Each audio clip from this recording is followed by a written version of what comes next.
Shut up and sit down.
Shut up and sit down.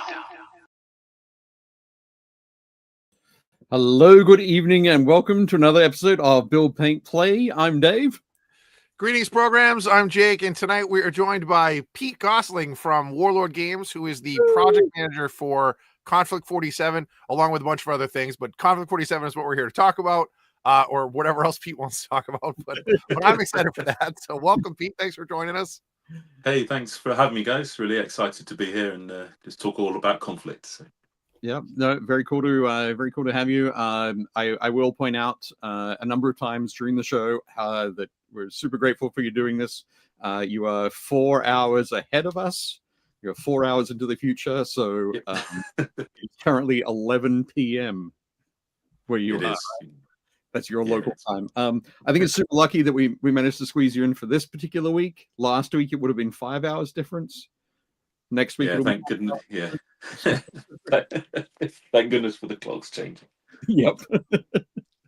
So definitely cool there. I'm just gonna say hi to some folks in the chat. We've got Mel. Mel Bowes, terrain tutor, is here. Hey, Mel. Also in your time frame, so he is also up past his bedtime. He is, yeah. I'm not sure if Mel has a bedtime anymore. It's all wibbly wobbly, timey-wimey stuff. But great to see Mel's doing some more terrain videos recently. So super cool. Keep that up, Mel. Chris Kemig is here. Hello, Chris. Luis is here. Super Dan Osborne. Excellent. And Patrick is here, as Table Ready or Not, here for a bit tonight. We're recording the Sculptors podcast here in a bit. Oh, nice. Nice, very cool. So yeah, welcome, guys. Don't forget to do all the fun stuff like liking and subscribing, and after the show, once the video is up live, commenting. Because apparently these are all things that do. Hit that bell, do all the stuff, share it wherever. We're getting there. We're like 4 subscribers away from 1,000, I think. I when I looked at it tonight, it was like 6, but YouTube is again. It doesn't refresh the same. It's kind of crazy. Sometimes it thinks a subscriber is somebody who's clicked subscribe. Somebody it thinks a subscriber is somebody else. I don't know. I'm excited. We're creeping there. We're like this close. We're so close. Breaking that first. Even everybody that's part of the factory team, they're all like, they're like the first 1,000 is the hardest. They're like getting. It's like part of the algorithm. Like if you're triple digits, it changes the way that you work in the algorithm. Once you get to 1,000, that's why it jumps to like 1K, 2K, 3K. Like once it jumps to that point, it's like a huge sort of like benchmark. So right. Crossing our fingers. Yeah, well, seriously. I'll nudge our marketing team to push this video out and see if we can't help get those last 4 or 6. Yeah. And then we'll open Pete drinks. He'll be like, "Remember that time you guys needed to get over the hump to 1,000, and I did it for you? All me." Yeah, I'll see you in Adepticon. Yeah. That'll be fantastic. There we go. It took Mel 6 months to hit the first 1K. There he is, bragging. That's okay. Yeah, seriously. It's only been 7 seasons for us, but 3 years. 3 years. Yeah. Something 3 like years, I think. 3 years. But anyway, welcome, Pete. Great to have you. You've just come back from Spiel. Yeah, just spent 4 days out in Germany. Yeah, it's been good. How was Essen? Amazing. You know, it's a real eye opener. Seven halls, 200,000 people over the 4 days, just going crazy about games. Anything from card games to board games, war games, tabletop battle games, everything. It's see loads of old friends, make loads of new friends. It's superb. I definitely recommend going.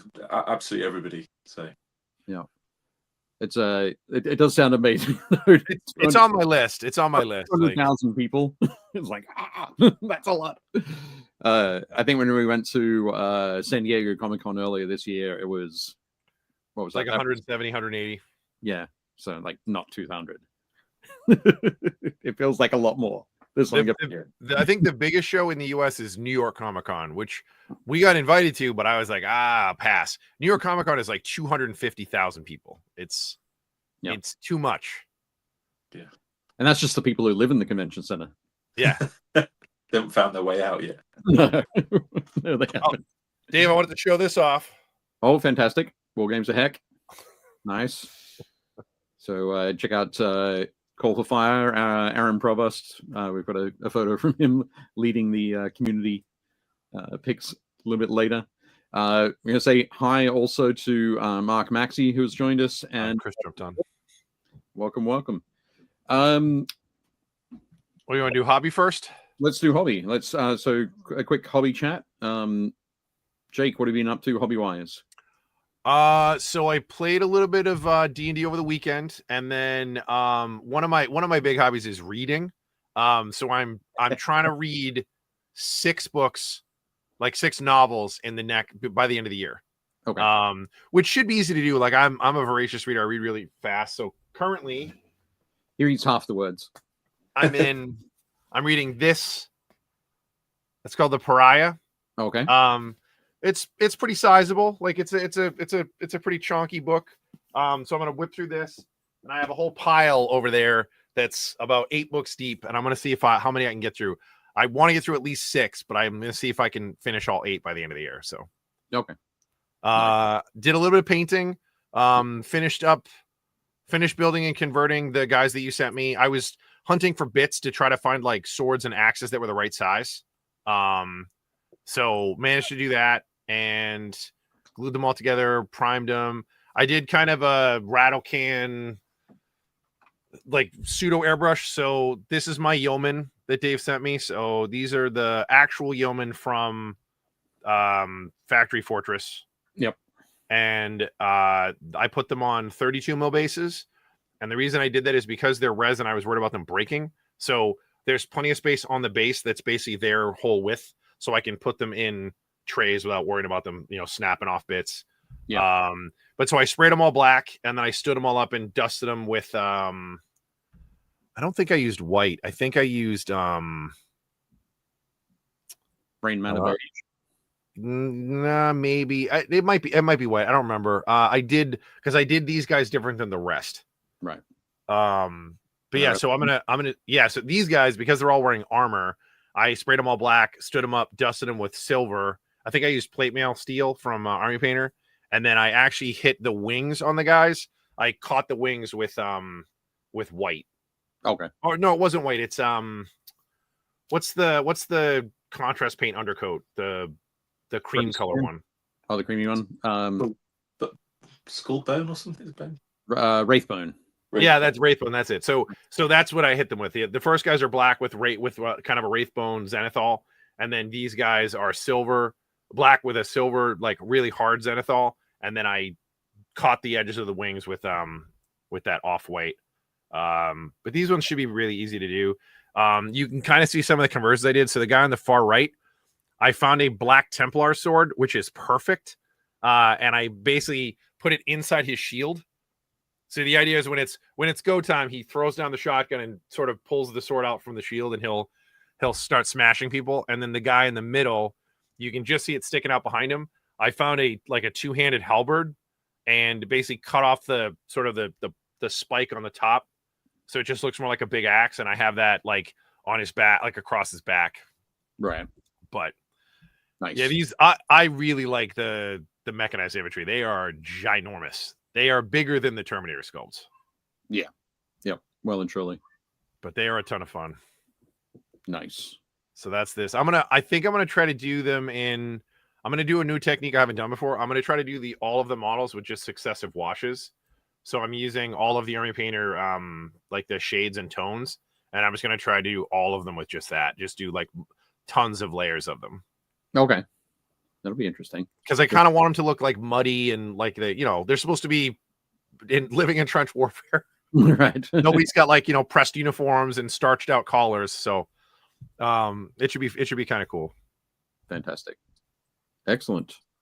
How about you? What have you been working on? Or Pete, you want to go next? What have you been working on? Conflict 47. What a surprise! So I'm working on two things at the minute. One is doing an Axis army, so I've got 12 Stahltruppen and 12. I've actually converted a bunch of doing some basic infantry using the winter veterans, German winter veterans, then using my spare Stahltruppen heads. Snip the necks down so it sits a little bit tighter in. Otherwise they just look a bit weird, and they just look like they've got heavy headgear on. They worked quite well. Nicked that idea off a friend of mine. But also working on a diorama that's based on the front cover. So I've got a Firefly who's he's going to be on the ground, kind of pushing backwards. If you see on the artwork, this guy there, and then I've got a converting up. I don't know if you can see it too well. Just converting up a spinner, and he's going to be going to actually skewer the dude on the ground. Nice. And I've just built getting a linebacker who's going to be dropping in. So it's that kind of moment before the linebacker drops on the back of the Vogel spinner, and he's going to go and get. So borrowing a few elements from that cover to do the this diorama. I think. So the only bit I've really finished at the minute is the road that they're going to be sat on. So cool. everything else is in progress. But other than that, no, it's all good. Yeah, It's handy to be able to build from that, right? Yeah, no, absolutely. But I keep flitting from thing to thing. So it's like I've got some Nachtalben, I've got the Panzer IV Walker on the go, and got a bunch of Fireflies that I've done white and want to go back and do them Zenithal. So I'm gonna have to airbrush that, and you change your mind as you go through and change your plans and stuff. But yeah, lots going off. Is there I had a well we'll let Dave talk, and I'll remember to come back. I have a question about the mechs because I couldn't find it in the rules, but to be fair, I haven't looked that hard. I was just like, oh well, Pete's gonna be on the show. I'll ask Pete. So oh no, don't put me under rules pressure. Well, we've got Patrick in the chat. We'll put Patrick under rules pressure. That's true. Yeah. Nice. There have been two things that I've been working on, kind of hobby wise. One of them's kind of workish wise, but hobby adjacent. So I've got it's another Trench Crusade thing. Sorry, Pete. But we got sent the pack of the Prussian Storm Stahltruppen, and I have assembled and painted those up. So I mean that's the painting stuff I've been doing this week. I've got some photos of those later in the show. And then also I've been wrapping up the Art of books. Ooh, okay. So this is the nice sort of printout, so I could go through and check that all the photos were in focus and not pixelated and all that sort of stuff. What is that, volume 13? This one is volume 15. This is Natalia Orich. Natalia and I were working fiercely over the weekend to get everything finalized. This is Tim Marsh. It's volume 14. I finished Tim's about a week ago, I think, roughly a week. And I also have Vince's. So it's always fun when I get to this stage of the project, having the printouts and being able to go through and mark everything up and that sort of stuff. But today, all the files went off to the printers. So super excited about that. Um, I was just thinking, yes, I have paid the deposit. And in about a month's time, I'll have to be ready to pay the balance. And then we start to move those around. And a whole bunch of them will be heading to Warlord Games. So, yes, who do distribution for me pretty much around the world. So, super thankful that Warlord Games are able to do that for me, which is really cool. I love it because as soon as they come in, I go down and I buy one. So, thank you very much. Take them off. Nice. I think when I was over there in June, I spoke to Gabriel. What we'll probably do is when the boxes come in, we'll just like essentially known loss a box, so we can for each one, so we can get those out to everybody. Needs to have those sales guys, marketing guys, that kind of thing. But Pete cunningly put a one of the books up behind him. Yes. Woohoo! Check out the product placement. Yanni Dali is so I look at his stuff quite a lot when I'm looking at Konflikt stuff. I think he does some quite nice adjacent overlapping stuff. And when he came in, we talked a little bit about Konflikt, and he seemed to be quite taken by some of the ideas that we're doing. So we'll see if he picks up anything. But I know that he's absolutely mad about Warhammer. So yeah.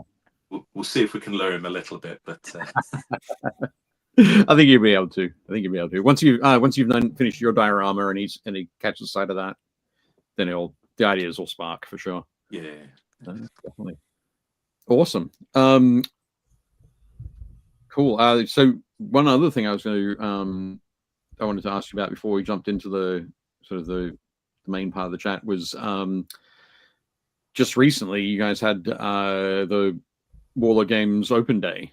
I say just recently, it was about 4 weeks ago. Yeah. But how did that go? It was amazing. So what we keep doing is we keep setting release dates for projects, and then we realize we want to do the Open Day and put those two things together. And what that means is you push them later and later in the year, so you're gambling on the weather massively. And it's so this year, once again, we were massively lucky with the weather. It all held off. So we had about probably 300 people all in all, which it's not 200,000 people like Spiel, but there's just 300 people that are just absolutely really passionate about everything that we do, and we get to spend a whole day talking to people that just essentially we have a job because of the money that they spend with us, but their passion and enthusiasm for Warlord Games and everything that we do is really invigorates you again. Work can be work, and it is hard work, and we put a lot of effort into everything that we do, and it's just great to spend time with people who are just massively excited about what we do, and we pull the curtains back. We let them go around all the parts of the factory and press buttons on machines to make models, and we show them loads of cool stuff. There's loads of stuff we didn't let people take pictures of, loads of sort of secret project-y things that we've got coming up for Konflikt. So yeah, it's just wonderful, and they get to meet so many people from around the business. And then one of the nicest bits is everybody in the business really pulls together, and it just becomes a whole day all about the customer and everything that they do. So yeah, and we do loads of cool stuff like build and paint and stuff and all that sort of stuff. There's free tea and coffee for people all day, and burger vans and all this, that, and the other, and loads of display games and all these different tents and marquees that we put outside. Yeah, just a real celebration of our hobby and wargaming and historical wargaming, and so yeah, it was great. Very cool, excellent. On the Warlord Games Instagram page, there's a cool little time-lapse video of sort of walking along the line as everybody was lining up before the event. So definitely cool. Go and check that out. Awesome. And we had 28 Collected was represented there by Curtis Fell from Ramshackle Games, and I think Alexander Winberg was there as well, and Martin McCoy.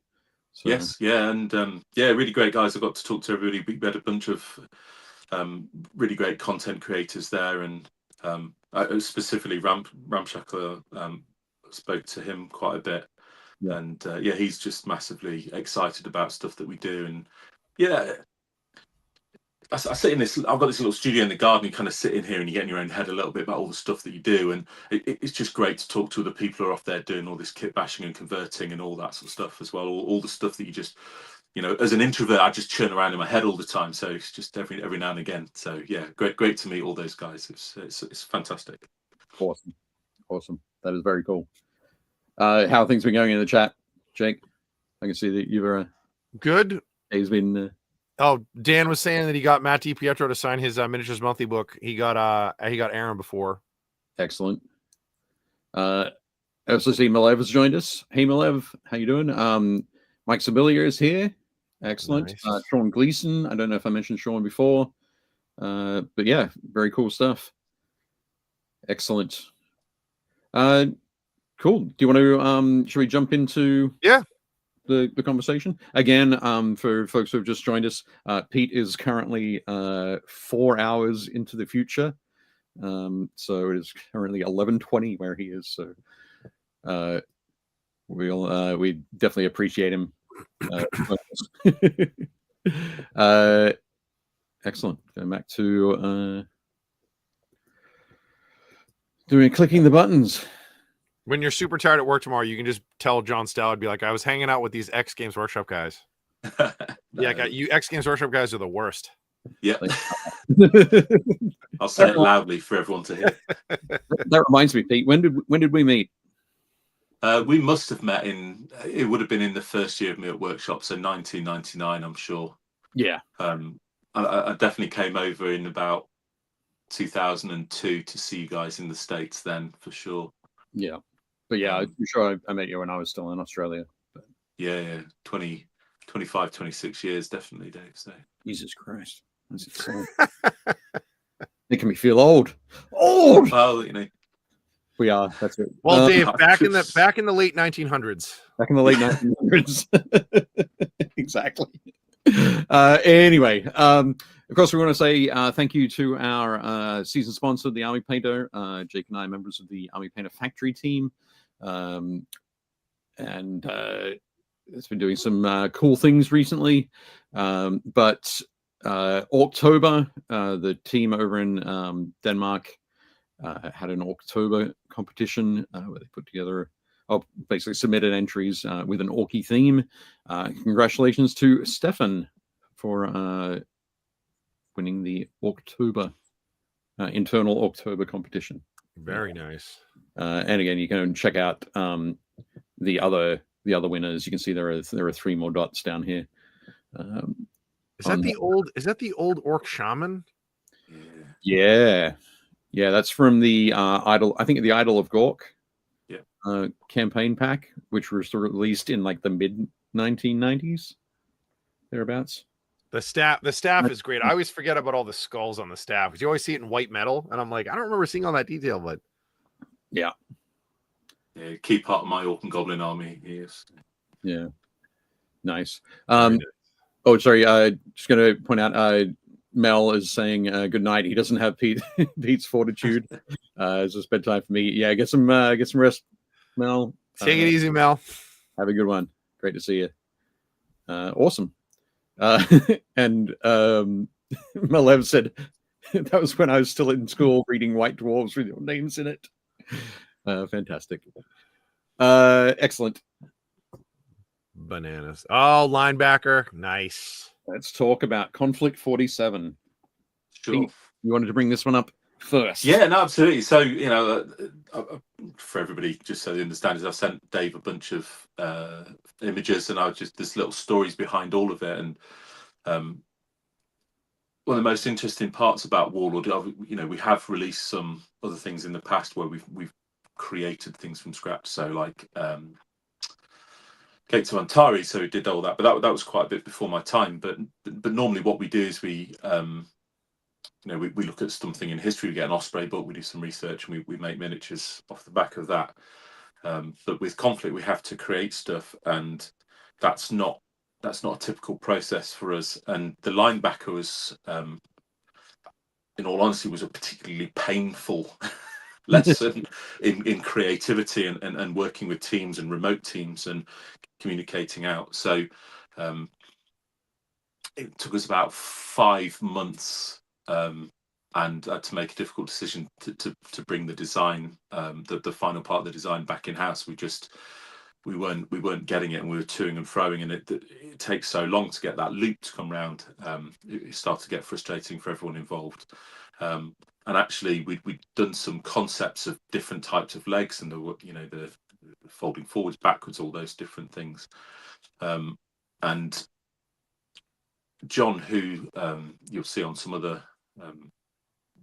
shows or whatever, and interviews talking about this, but he actually pulled this together out of all of those elements in a couple of. John Heaney, right? Yeah, John Heaney, that's the guy. Yeah, and he pulled this together literally within a couple of days and got it all working. So it was. I had a lot of faith in him, but there was a hint of risk there. This is his first plastic kit that he's done. We're working with super talented engineers at our suppliers. And this is what they did, and there's so many little touches in there that I'm just massively proud of for the line back. Actually, I think we got the silhouette right. There's some bits I think if we'd had a little bit more time, we might have iterated a bit more. But I think that's the case. At some point, you've got to say stop and let things move on. But we've got the hinged canopy in there. We've got the crystal canopy that's separate, so you don't need to mask anything off. You can plug that in. You can paint the pilot separately and just slide that in afterwards if you want to. It's perfectly feasible to magnetize the weapons and everything. But what's interesting is that we made the pilot noticeably smaller. Because you said actually this linebacker pilots will tend to be on the smaller side, potentially, really small people, but also women as well. So it was a size requirement. So you'll actually physically notice the difference in the miniature as well. So loads of great things about the miniature, but it was fun. let's say it was fun. Yeah. Sorry, I was going to say, so the pilots are kind of like jockeys. Yeah. I like what? Sorry. Kind of like jockeys in horse racing. Yes. They're always small. Absolutely. Right. That's it. Yeah. So if you think they're going to be riding on the back of a horse and winning races, they'll be in your linebacker. Right. Maybe not quite the silk jerseys or anything, but you never know. underneath the durable wool. Yeah. But, no, fantastic. But the other bizarre thing I found out the other day that we printed one at a much bigger scale. I don't know, it stands about maybe 3 feet tall. But the guys who do our Raiders and stuff in the US, they've made one as well, and it's called PT. Okay. And I was like, okay, that's just a coincidence. But no, apparently it is actually named after me. And the female pilot has a picture. They went on my old Facebook. They got my photo and they printed it out. It's like in the cockpit, inside, like a fighter pilot. Absolutely, yes. There's a picture of me inside there. That's amazing. That's amazing. That's awesome. Yeah, immortalized. So, if you are any shows over the next 6 months or so that Warlord Games in the US are at, go and check out the I assume we'll get to see it at Adepticon and yes, Gamma. Yeah. There's it'll be there, but I know we might have something else big to print off between now and then as well. So we'll see. Awesome. Jake definitely wants to see the big one. I love it. Yeah. I think it's one of those things. There are so many mech designs out there for all sorts of things. But particularly BattleTech has, I don't know how many mech. Hundreds. They've done them all. I think we just had to accept BattleTech have done it. They've done everything. Yeah. So working out something that's it's going to, in some ways, it's going to look similar to some of them, but trying to make it a bit different, a bit unique. I can imagine that process is going to take a lot of time. Oh, if you could print this at whatever it is, 11 mil, you could run this as a battle mech. Like, right. It has the same silhouette. I mean, there's only so many ways you can hey, we need a giant walking robot with gun hands. And you're like, okay. Like, I mean, there's only so many ways you can do that. Right. So hooray, gun hands. Yeah. the difference in this is it's the scale, right? BattleTech runs it, it's epic scale. So I don't know what that. It's actually smaller than epic scale because it's only. Yeah. I mean, like the big mechs are like 28 mil, but they're supposed to be like 3 or 4 story mechs, and then you get elementals and infantry, and they're like little tiny epic scale spec like dudes. So I guess it's like 6 mil or 8 mil or whatever. It doesn't really matter. But But this it's the difference of 28 mil versus epic scale. So yeah, this is 28 mil all in hard plastic, right? Yeah, it is. Yeah, and it's it was supposed to be just like a plastic version of the Mud Skipper, and quite a few of the stories we've got is we start off doing something and it becomes something else as we go through, and we end up writing new rules for it. But if you put them next to each other, this and the Mud Skipper, trying to get that, in the lore it talks about the Mud Skipper not being as effective. So what we said was you have to really beef up the leg so it looks like it can drop in. We have to all of the the anti-grav stuff and the lights and all of those bits borrow so much from the Mud Skipper. So tried to make it look like they've tried to solve those problems of the Mud Skipper. But yeah, there's a lot of mechs out there. So the question I had for you was mech related, and that is, every time I've seen like the more standard bipedal mechs, they're usually on bases. But when I've seen like the multi-legged mechs, sometimes they are, but like usually they're not. Is that like a rules thing, or does it matter? Is it just for the purposes of standing it up? So you've asked me a rules question I kind of mostly know the answer to. Yes, that's great. So the base thing is purely about the model being stable. So we said if it's a bipedal mech, then it's going to be less stable. So let's put a base on it. But if it's a multi-legged walker, because it has multiple points of contact, actually it's okay. But in the rules, you measure from the model. Okay. So with mechs and things like that, so you choose a point and you measure from there. Whereas your infantry models, it's really important that you have them on the right base. So we made sure that actually went in the army list as well, what base size it should go on, and that's important because of the coherency and wide formation rules and things like that. But for mechs, it doesn't matter. I'll always pretty much always do them on a base because I want to build up a bit of a diorama and a bit of scenery and all those sorts of things as well. But yeah, awesome. Well, I mean, and the base also keeps their legs from breaking off. Yeah. Yes. Yep. Excellent. Moving on to the next image. Oh, I know that guy. So Pete didn't send this one in. He did send a picture of the cover, but I thought I'm going to include Patrick's photo from. So this is from our Facebook group, Build Paint Play Community. If you are not a member, head down to the link down below and click join. Somebody will let you in. But yeah, tell us about the cover. Yeah, sure. Well, first of all, just Patrick's one of the nicest people I've met, and it's always a pleasure to see him at AdeptCon. So it's great to see him looking so excited about the cover of or having the book. So one of the bits that we've tried to really work hard on is create a backstory and lore that is meaningful and it's solid, but it gives us enough room to go and play and tell different stories and things like that we do. So one of the bits with the cover, it started off with we did lots of sort of typical Warlord designs, but I'd always had this vision that it would be more like a comic book, a graphic novel. It would have that little, it's not necessarily obvious it's a miniatures game. What I wanted it to look exciting and interesting, and certainly convey the feeling of the world that the games are played in, because it's we want to do more than games eventually.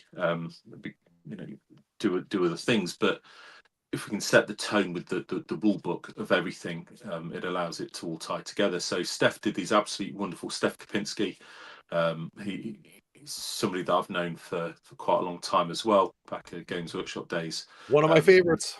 It's superb, and one of the best people I've worked with, freelancers wise, in terms of how he contributes, listens, but also takes stuff away from what we do and add, and just really open to working collaboratively. It was fantastic. But And we ended up with these 5 wonderful vignettes, and I'd had this idea that we would take that Axis style logo and we'll use that as a graphical element on the front. So, but again, weaving it in, and you'll actually notice this. I spotted this early when Dave was talking about images, is that we've actually got an old cover mock-up on one of the web images where the colors are different, and the colors in each bar are very, very deliberate, so that the green goes with the Axis because that's the green vault, and the middle bit is higher, so it kind of resembles that sort of eagle-ish sort of part of the logo. But then that is also kind of hinting that how much influence the Green Vault have, because they're under, all the other nations are under their wings, sort of thing. So yeah, it was a lot more thought goes into it than just do some bars with it in. And typically what I do is I'll do something in PowerPoint to give a bit of an idea. And it was actually David Mana who did this. He's joined the studio recently, and he just took that idea and he ran with it, and he produced this absolutely wonderful cover with all this lovely distressed bit as it goes further down, and then the print, it's got this lovely spot UV varnish on it as well. So just the book feels exactly how we wanted it to, how I'd had in my mind for a long time. So I will tell you hands down, this is the best rule book Warlord has ever produced. It is. The finish is gorgeous. The level of detail that went into everything, the way that the book feels, the heft, the layout, it's awesome. Like the soft touch cover, like you said, with the spot, like the spot gloss kind of thing. Like it's such a cool looking book. We're so good at what we do. Doing something different required, it's like turning a massive tanker around. It was, and but everybody, once they kind of got there, once the momentum started, they were off, and it was just great to see all these ideas come together in the book. But I've talked about it a couple of times. I mentioned it to Dave earlier. It's like I literally went through 60 sheets of paper blanks, trying to touching it. Is that the kind of what I want? And you end up with this one, and you're still touching a white blank piece of paper, and you don't know until the actual print gets laid down on it with all the colors and everything. And I just remember opening that book. It was like, no, that's exactly the feel I wanted it to be. I wanted it to be full of miniatures, have some great art, the hint at some story and some lore in there, because I don't want to lock all of the lore and the story behind, like a paywall of a rule book. So I wanted to put enough in there just to plant all the seeds, and we'll follow up on all of that at Konflikt47.com. Oh, there you go, Josh. So, Josh is asking in the comments, but does it have an index? It does. It does. That was Pete's first rodeo. Absolutely. We did it for Bolt Action version 3, and we made a little bit of it was actually my youngest son came in. He was doing work experience, and he made this video of me sitting down. Oh, what page is this on? And Marcus answers, and we did that to promote that the book had an index. And it's like 25,000 views or something. This little short about the fact a book's got an index. It was like a bit of an eye opener how much people would really wanted indexes. So it was absolutely going to have an index. I think that the content is really good. The index is spot on as well. So I'm gonna see if I can test myself. So looking at the cover, so the guy on the left, that's one of the Japanese like ghost soldier dudes that can I forget what they're called. Yeah. They can turn themselves like Shadowcat, the superhero. They can like become intangible and like walk through stuff. Is that that's one of the Russian, like the Siberian terror troops? It is the Morozgul. Okay, and then that's the German powered armor. Yep, Stahltruppen, yeah. And then that's a US Firefly. Yep. And then that's one of the British like automated soldier robot dudes. It is, yeah, one of the automated infantry. And this is a great I'll tell you this about Steph, right? And this is how good he is. It's like he said, but they'd be out in the battlefield, and surely they'd have like the most delicate parts. They'd have like wraps on, and maybe they'd even wear a rain jacket. I was like, I don't know, I've not really thought about that. So I went away and drew this thing. It was like it just took it from an automated infantry into actually, it just felt even more real. It's absolutely phenomenal, and of course he did it on a layer, so we can turn it on and off, so we can have his cape on or not. And then he was like, then he sent me a message. He said, "Oh, I think I've shot myself in the foot." I was like, "What do you mean?" And he sent me this image, and he's done all this extra lighting effect.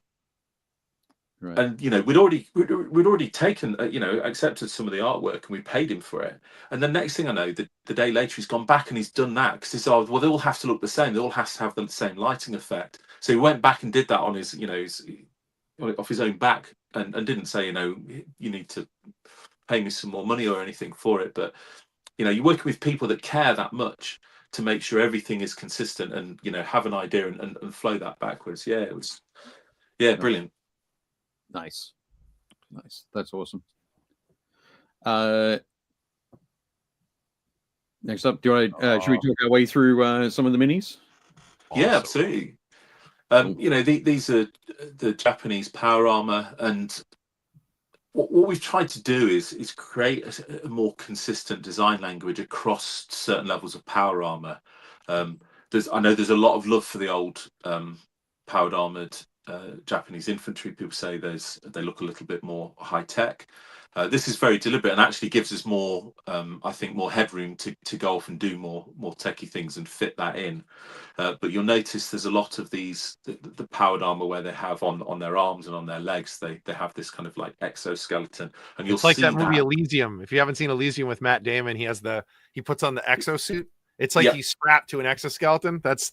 That's exactly what I thought of when I saw these guys. Yep, absolutely. And what I talked to the team about is, look, so much stuff has been done. When it's going to be very hard for us to do something 100% original. So what I want you to do is don't be afraid of doing something that's familiar, because what it allows people to do, it just allows you very quickly to sort something in your head and go, I kind of work out, right, they've got that little exoskeleton type of suit thing, so they're a little bit more powerful than normally, but certainly distinct enough. And you'll see that between the British guys. They've got a very similar sort of, they've solved the problem in the same way, because that's how those sort of problems are solved. But these are layered on with this sort of samurai Japanese inspired armor, but the British haven't done it that way. So that kind of sent this one just specifically just to highlight that. And we're trying to create the, when you're looking at something, you kind of, it's a little bit more obvious about what level those things are and where it sits within the rules, but still look cool. Yeah, I love these guys. Look great. Yeah, very cool. I think one of the questions I had was about color schemes as well. So there would have been obviously a lot of discussion about color schemes and what you were going to keep from a World War II kind of scheme and what you were going to push a little bit. So can you talk through that? This is where you buy the Army Painter German, British, or American paint set that's historical. You can use all those. That's it. Yeah. Yeah. So some of this was set by the work done previously. These guys followed through with the way that we'd painted the older Japanese Konflikt miniatures. But Kirsten, who's the lead sort of Konflikt painter in the studio, S7Ep13, super talented. She'll take some pictures, then she'll literally paint some different schemes onto paper, and then we'll narrow that down. Then she'll go and paint up some miniatures in better than most people can paint, but these are just her rush jobs to kind of get across the image and the color schemes of everything, and then we'll choose on the official one.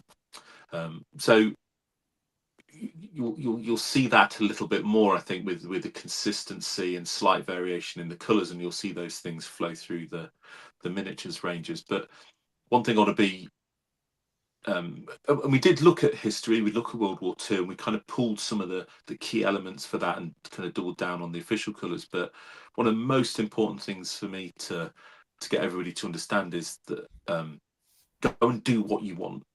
If you don't want to paint them in this color, go and paint them bright red, paint them black, purple, whatever you want.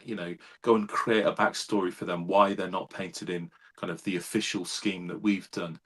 But I want people to go and really enjoy this world, and that's why it isn't World War II. It's Konflikt 47, and you know, camouflage isn't quite as important anymore because Rift Tech has kind of, you know, taken away some of the need for that because of targeting identification, and you know, it's a bit more of a sandbox. I want people to recognize stuff from, you know, World War II and the weirdness of in history, but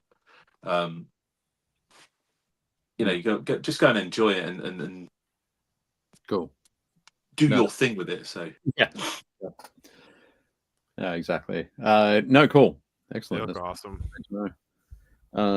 Oops, pressing the right spot. There we go. Yeah, this is the Ghost dudes. Those guys are great. I love that they have like the deep sea helmets. I love that. Yeah. The it was quite an interesting bit to keep, because at one point I'd clicked as you know, minions, right? Like with a one eye. God, yeah. Now that you said it, and I was like, you just have to make sure they're not overly yellow, right? And you know, this is another bit where Steph came in and he drew this armor for the, you know, more samurai inspired, and you know, they've got the split toe and all of those sorts of bits, and he just really helped get that balance, I think, between this yellow boiler suit type of diver's helmet style versus you know, these sort of more samurai armored bit. And kind of what we're going to talk a bit more about in the lore is that as they've learned more about the Rift, it's kind of made them believe in a little bit more. So stylistically they've gone back, but technologically they've come forward, if that makes sense. So I think lots of interesting stuff to talk about with them. Yeah, it might be a good time for us to look into that a little bit more, talk a little bit more about the lore.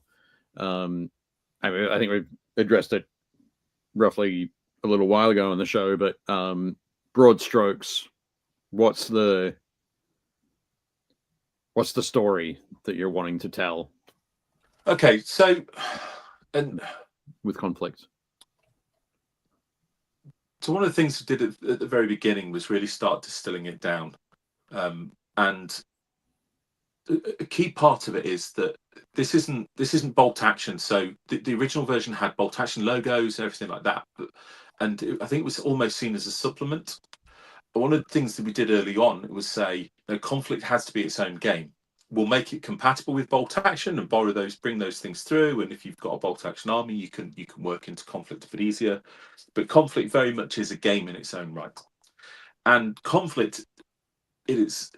I kind of went back and tried to distill it all down, and you get back to the point where it's, and I mean God in the very loosest sense, is, you know, man meets God, and the Rift helps develop things on. And what happens is, you know, that knowledge is power, power corrupts, and it becomes about survival. And you know, there's an arms race, as all of these weaponries, and all of a sudden we can, you know, people are making walkers and Shiburu cannons and Tesla guns and all those sorts of things. They bring about a lot more destruction. So it becomes, you know, who will survive, and that's how I ended up with, you know, this is not war, this is the end. We're talking about, you know, we really accelerated that destruction.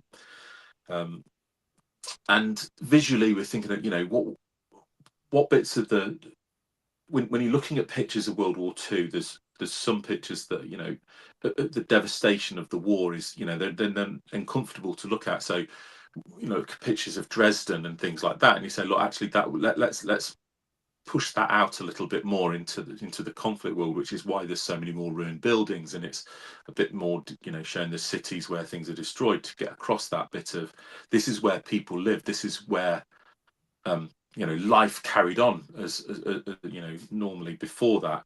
And it doesn't mean that we won't do pictures in fields and all those sorts of things, and other theatres and North Africa and all of that sort of stuff, but just wanted to get across that little bit, because Konflikt 47 is a game about humanity versus humanity, and what we're willing to do to each other in pursuit of victory. And right.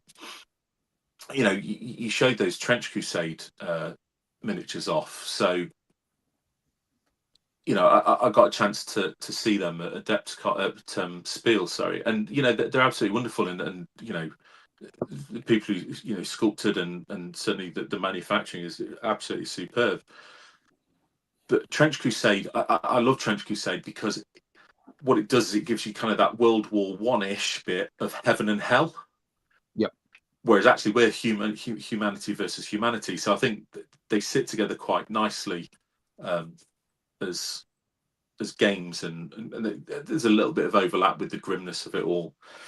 But yeah, it's very much a game of humanity versus humanity. So we'll see the Ursus in a minute. I think pictures of the Ursus and things like that, and actually they're werebears, in all essence. But they have these vials of rift serum. We need to come up with a much clearer name for it. But at the minute, it's rift serum, and that's what keeps them to be werebears, because it's an experiment that humans have done to humans to make these, super infantry.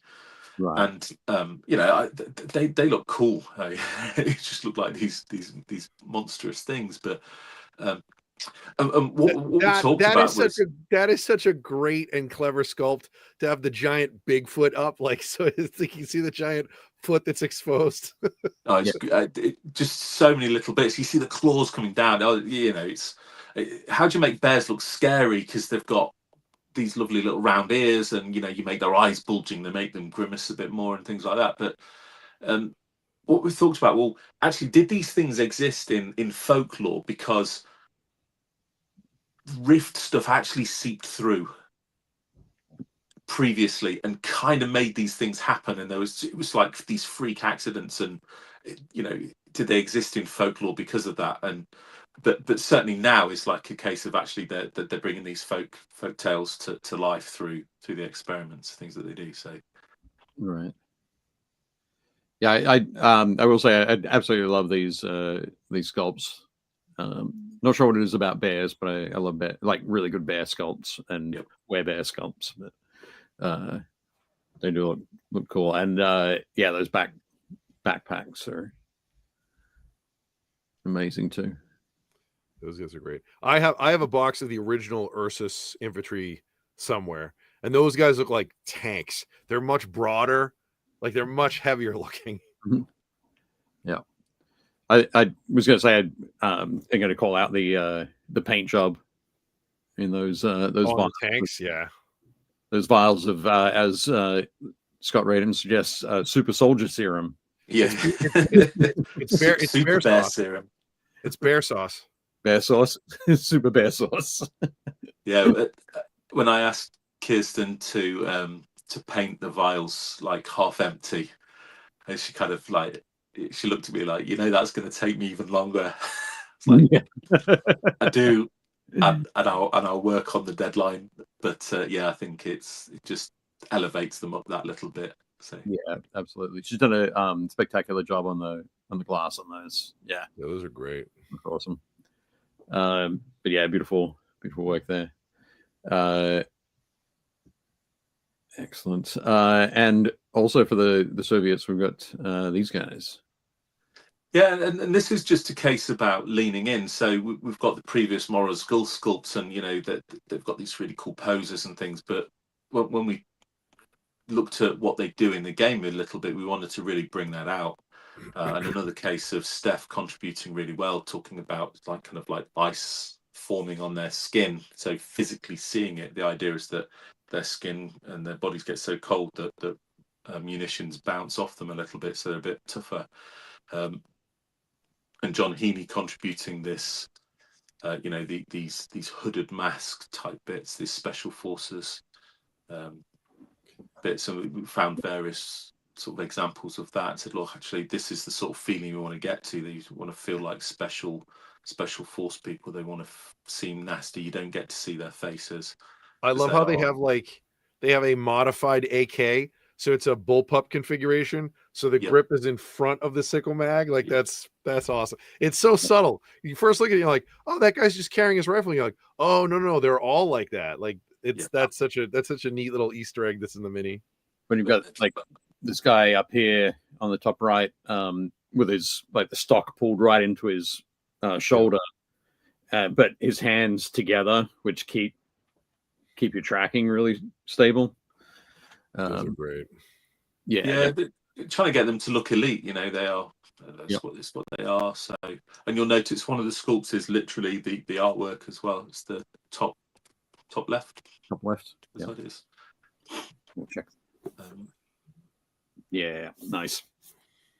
Awesome. They got the dagger there as well.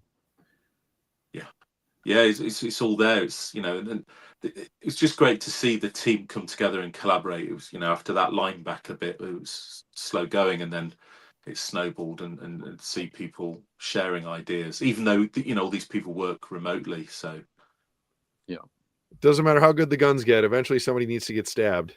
Yeah, absolutely. But, you know, talking about the guns again, it's about being familiar. So I was quite adamant that we wouldn't have AKs in there, partly because you think about technology going in a different direction as well, but it still exists today. Yeah. So I thought, well, actually, it becomes too modern then. So if we want to keep it, modern in a real world sense, because obviously these guys look much more modern than other things or sci-fi. But yeah, some of the story stuff is to give us that play going. You know, we made that decision to take some of the bits out and just give us more freedom to create and do things that we want. You know, like the Green Vault and not having AK-47s in there and things like that. But again, they read familiar, right? So you look at that and you go, oh, I kind of get where they sit and everything. And because it looks like an AK, it helps you think about the Soviets, and it just nudges you in that direction a little bit more. So yeah. Excellent. Scott asked the question in the chat a little bit earlier. Previous version of Konflikt 47 seemed to be more of bolt action plus some sci-fi elements. The new version seems to lean more into solely focusing on the sci-fi elements. Is that an accurate assessment? For me, I don't see Konflikt as sci-fi. For me, it's very much about weird World War II. We're still using a lot of World War II stuff in there. But I guess I think if you have sci-fi and fantasy, yeah, I think you'd sit it in that sphere. But it's rather than saying sci-fi as like hard sci-fi, you might think, or even fantasy and that sort of genre, but more of something that isn't reality, isn't historical fact kind of thing. Yeah, absolutely. Yeah, very, very much about fiction. And because we want to tell the story about humanity versus humanity, we want to go and create loads of cool things. We've got bolt action. We've got so many different variants of miniatures and half tracks and all different sorts of tanks, and we've got loads more planned, and we'll do more late war stuff. I think that's going to be really interesting when we start going and pulling some of the late war tanks and developments through, and we pull them through into Konflikt. We're such a small business, and we've got loads of really talented people there, but you know, we're fewer than 100 people all in all, and we've only got so much capacity. And you know, the business absolutely believes in Konflikt, and we've got more plastics coming. We've got at least 4 plastics coming in the next sort of 12, 14 months, and potentially more. Our CFO is backing the project from a budgetary point of view as well. So what I'm working on very hard is about how much plastic stuff we can get out. We know that people want it. We want more plastics. It just takes time to get those things out there. It's a lot slower process. But I was talking to somebody at Spiel about this, and we had a choice. It was like, well, we made a choice sort of 12, 18 months ago about this being the plastics. Then we'll do another one in a few months' time, and sort of 4 or 5 months' time. And it was a choice of do we just do the plastics, or do we bring out some new stuff in Warlord resin? And I just thought that Konflikt, and then all the fans of Konflikt, deserve more new miniatures. So that's why we ended up with so many new things in Warlord resin and in sort of what we call traditional resin as well. Had we had a lot more money before to invest, or would we plan that slightly differently, we'd have more plastics sooner. But yeah, absolutely committed to it from a plastics point of view, and loads of things that we want to do. But there'll be a point where some of those things may be a little bit closer than we'd want. But it will just be a case of as we move through from one plan to another. Right.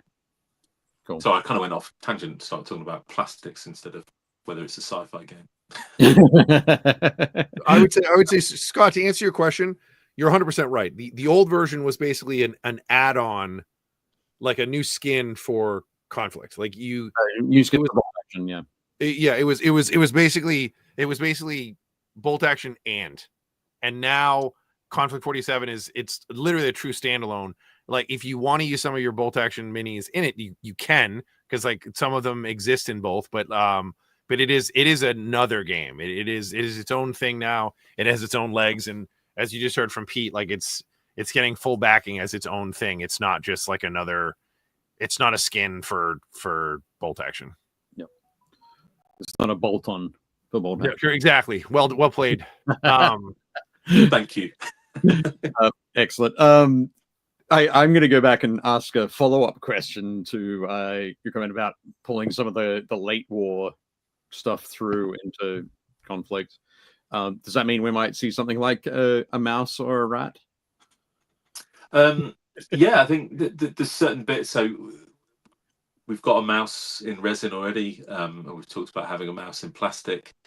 What we're trying to work out is trying to put our minds in the designers and the factory and the manufacturing of the time, and they're going to make a choice at what point do push through with a Pershing or an E100 or other bits as well. And there's so many interesting things that we do, and that's when you start getting that crossover with bolt action as well. So there's opportunities. How do we make that flow through properly for Konflikt, and how do we then, if we're going to invest tens of thousands of pounds in the tool, you're gonna do a Rift Tech mouse potentially. But what I always just say is, what would the mouse have looked like? Because it was late war, and actually, if we're talking about the Rift existing for quite a few years beforehand, what would that look like then? And then you start thinking about, well, dual kits, and you go, look, that bit could fit with bolt action, and then we do this bit with an extra frame maybe to work in Konflikt. So yeah, loads of people want those things for bolt action as well. So I think people would be very unhappy if I only did, or we only did, rather. Not that I'm going to go and do it all, but if we only did it for Konflikt. It's perfect. So. If you're gonna run the mouse in bolt action, it just sits there because it's a prototype that doesn't have a gun on it. So absolutely, it like, just sits in the museum.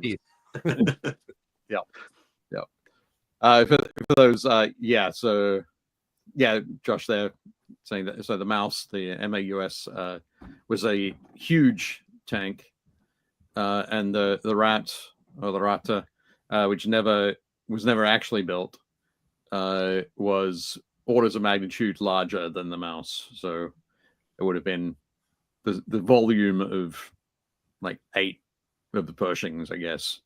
Yeah. Tanks. I love the Pershing is one of my favorite looking tanks.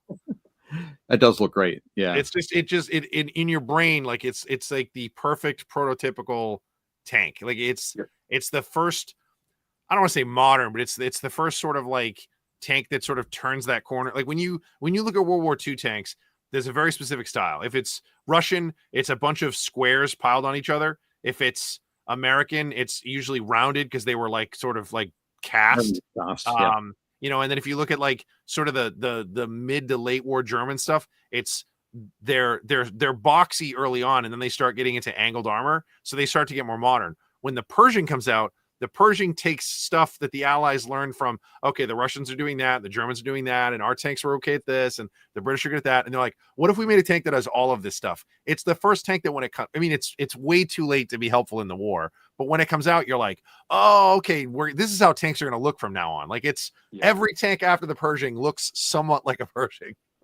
Yeah. No, that's exactly it. You look at it and you see the modern tank, the evolutions of all of that in it. So, and let's say we did that in plastic, then we'd want to do something for bolt action. But then, actually, do we need something that sits in between? you know, do we need a Wunderwaffen sort of paper panzers type of rule set or something like that? So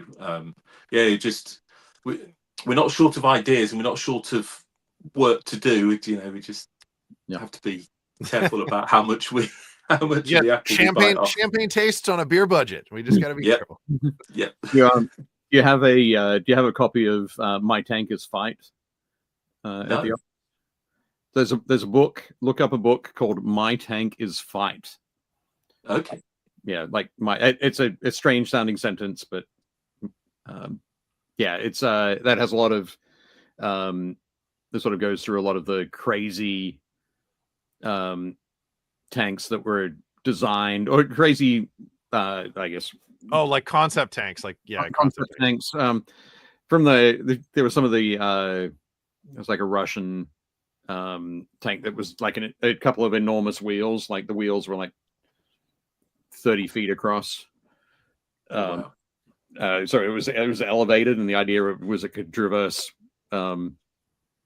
rivers, but because it was so large and it had to be so sturdy to hold the tank body at the top, it was too heavy and it sank into the riverbeds. So My Tank is Fight is a fantastic book, which I'll check that out. That sounds good. Yeah. Awesome. I think it was Andy Hoare who put me onto My Tank is Fight. So, cool. Yeah. Oh yeah. Everybody likes wacky concept vehicles. Yeah. Exactly. Speaking of wacky vehicles. Oh yeah, the Moloch. Nice. Yeah. So this was quite an interesting one because obviously we have we had a set designed for the Soviets, the Cossack, and it's kind of bubbly. But going back to what you were saying, Jake, was wanted the Russians to really lean into that sort of boxy shaped put together, and but also kind of borrowing a little bit from leg designs from other people that they've seen and things. And John just kind of like just turned and went, I've done this instead. It was like, that's it, just absolutely spot on silhouette. It looks technological, but it looks like it's lumbering. It looks, you can always, for me, I can hear it as it moves. That's what I was just going to say. I can hear this picture. I can hear this picture. Like, it's fantastic. So I love that. For me, this gun mount here is very like IS-2. Yep. Which is just great to, again, a late war assault gun. But yeah, it's exactly what it is, and this is what John Heaney does. He goes and he takes those little elements, and you can see that evolution of those mounts and those things that have gone through, but then completely new designs for the bits where they needed to focus on. The chin gun is great. Like I can hear this thing like sitting there grumbling while it's shooting, and then it takes a hard round off the side and you see it lurch like ED-209 of RoboCop, and then it like repositions itself so it can shoot that way. Like it's great. I love it. And this goes back to the color as well. So a lot of World War II stuff we lent into the greens and the browns and everything, but we set on this green for the Soviets, and you modernize it with a little stripe and things like that, so it just lifts it out that little bit more, but certainly doesn't feel completely out of place next to some World War II sort of tanks and stuff. So. No, absolutely. No, it looks great. I love the again, the paint job on this, absolutely wonderful as well. The that green, it's also got that just feels like there's a little like winter whitewash that's still like residue that's still on there. It looks worn. It looks like it's been out for a while, and no, it's definitely great. Fantastic work there. Are these springs at the back here, or are they like screw out? They're springs. The idea is that it gets some sort of suspension in it, but so and the interesting bit for this is where the design just flew through, and it's that right idea, and it pushed through with very little feedback. Complete opposite to the linebacker. Right. process, and this has been a bit of a surprise hit with quite a lot of people pull this out and say, oh, it speaks to them, a lot more than some of the other stuff does. So yeah, I'm really, really happy that this has been received so well by everybody. Yeah, excellent. Is this going to be in resin or? Yeah, it's traditional resin. It's a prime candidate to have a plastic version though. Multiple weapon options, everything. It's designed with upgrades in mind for future stuff, but again, budgets and processes and everything. So it's currently in traditional resin, but the quality of those resin kits are just the team who are doing that. I don't know what they've done, but recently these kits are just absolutely wonderful and go together so well. Very little cleanup. I'm over the moon with the work that team's done. Yeah, I've been working on a couple of resin tanks recently, and the crispness that you get from the resin is fantastic, and knowing that you have those crisp lines along these edges is just going to be it's very cool.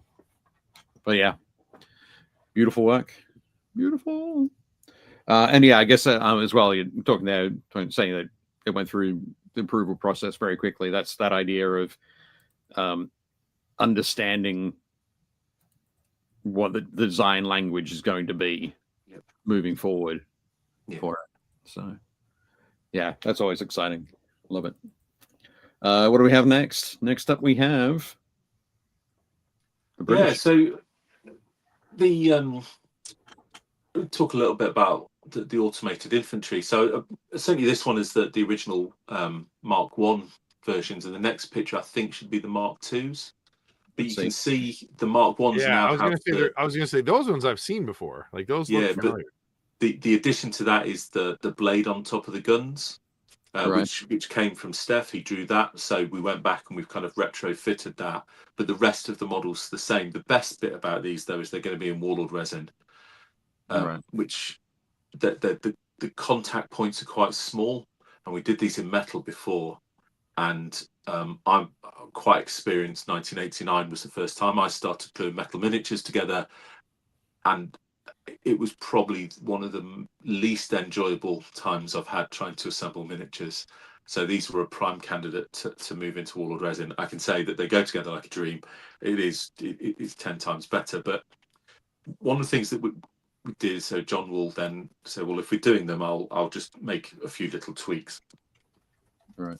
What happens was you get so far down the line, he prints them off, and then he shows me the Mark II, which is the next image, and they're bigger, they're chunkier, they're carrying bigger guns, and he prints them out a little bit bigger, and it's like, these clearly are not Mark 1 version, like a new miniature for Mark 1s. These are Mark 2s. And then we talked to the guys who are doing the rules writing, and say, well, actually, what we can do is we can have a Mark 1 and Mark 2, and if you take them combined in a unit, suddenly the Mark 1s are better because the advanced AI in the Mark 2s help them be better, and you get these benefits from taking them all. And it's just a really another great example of the team bouncing off each other. But we've got this tendency a little bit to go bigger, and it's something I'm just trying to work with the team on. It's very easy to make things bigger, but actually the real skill is getting them all to balance, and it's about what you take away and simplify a lot of that as well. So but another prime candidate for moving into plastic at some point again in the future as well. And when we come back and look at that, then we'll talk about other options and other weapons and things like that we can put with them. So yeah, it's but again, they're clearly related to each other. The tin helmet and all of those bits and the lenses, they have this certain silhouette, and they look very British. And I spend a lot of time worrying about how high the shoulders are, so I don't want them to look too shrugged and sort of. I want them to kind of look relaxed, so their shoulders are drooping. Because they're not worried about anything. They don't have that part, so they don't need to feel hunched or anything. Right. These are the conversations I have at work about whether a robot's shoulders are shrugged or not. And, other people are doing really important things, and I'm worried about that. But you end up with this lovely design language. And in the next couple of pictures, where you don't need to dwell on it massively, but if you look at the turret, it borrows some of those lenses and the same sort of shape as the head, because what they've got is they've got these AI lenses, camera type parts of that robot, or the automated infantry, that actually then goes and makes the automated turret work better. So you see that flow through. And on the next one should be the Percival as well. And if you get the Percival at the right angle, the turrets and the hatches actually overlap, and it creates the same sort of shape and silhouette with the lenses, and it kind of resembles those bits as well. So this line, sort of this. yeah, you just get it at this sweet angle, and suddenly the automated infantry kind of head appears. It's not it's not like blatant, not by a long shot, but it's trying to keep those things looking kind of similar. And it was a lot harder with the Percival, because suddenly it gets a lot wider and thicker and heavier, but there are those little bits.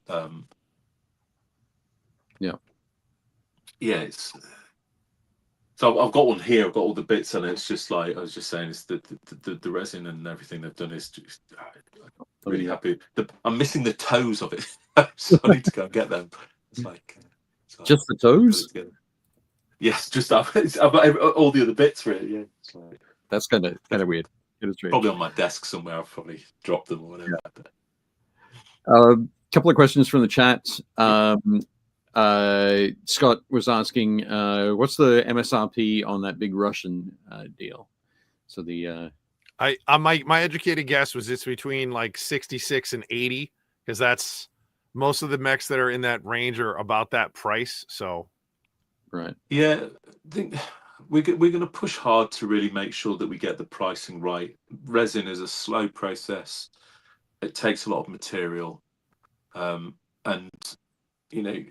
we're very aware. When I look at that price, I clearly see that it's a premium price. But it is reflective of the process. So it's why I'm very keen for us to look at plastification of these things, and doing that in the right way. But I think it'll be about 80-ish, I think. So, right. But again, we'll look and make that as. We'll do our best to make really good decisions on pricing on those things. There's certainly an awareness of it in the business, but compared to doing a historical thing, it requires a lot more time, a lot more iteration to do these things. So, no, excellent. Cal Riva said, unpopular opinion, I like metal better than resin, actually. Jake I will mail you all mine. Send you all your metal.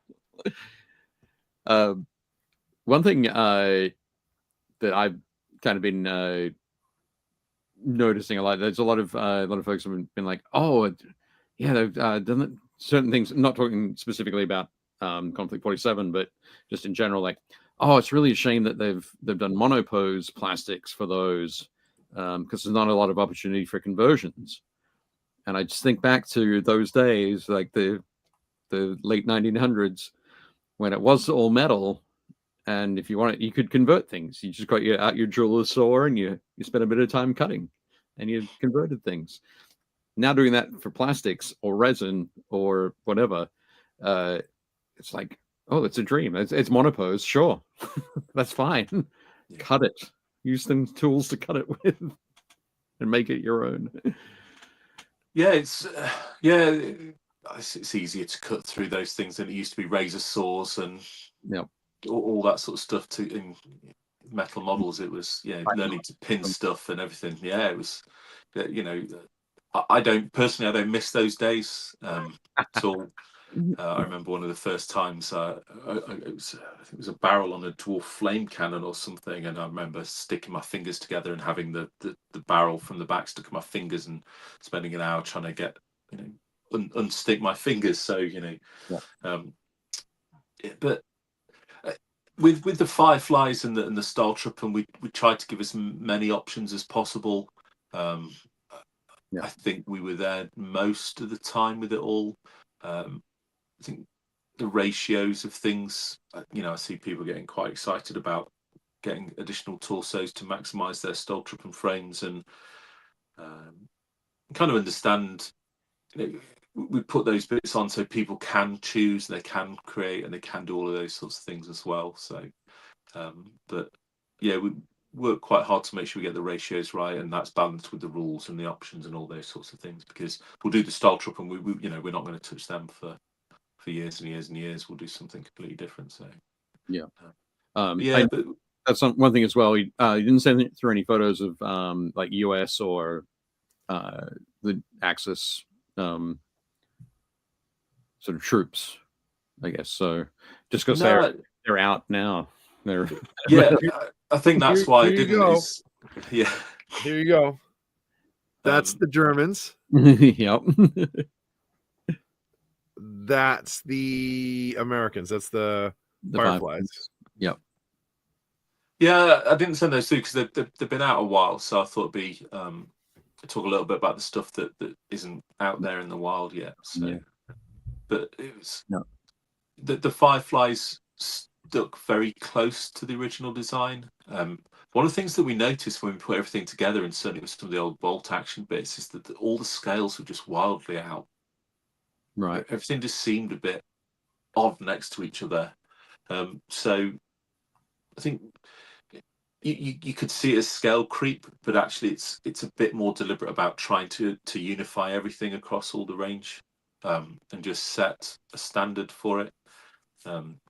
Trying to put in enough detail so it's fun to paint, but not so much so it's laborious and we're spending time creating detail that's barely going to cut in the steel and nobody's going to paint. So it's quite deliberate, and we're just trying to get that nice balance between everything and fix some of the things that